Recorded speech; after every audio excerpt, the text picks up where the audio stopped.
لو في عربية ماشية على سرعة 100-120 كيلو في الساعة، اللي موجود سايق واللي قاعد جنب السواق الاتنين شايفين الطريق بشكل مختلف.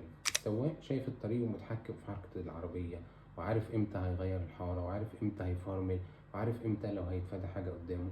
لكن اللي قاعد جنب السواق عنده نظرة تانية مختلفة خالص عن السواق.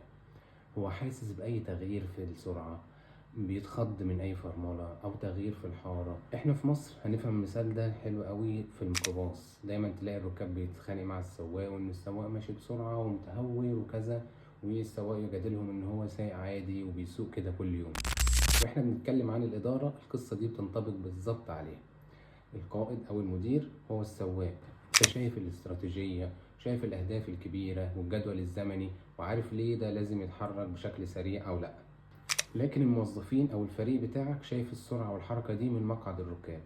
ولو انت مش ماشي بالأمور بإيقاع متظبط، اللي ممكن تحسه من ناحيتك إنه شغال بكفاءة ممكن يبقى بالنسبة لهم عشوائي ومربك.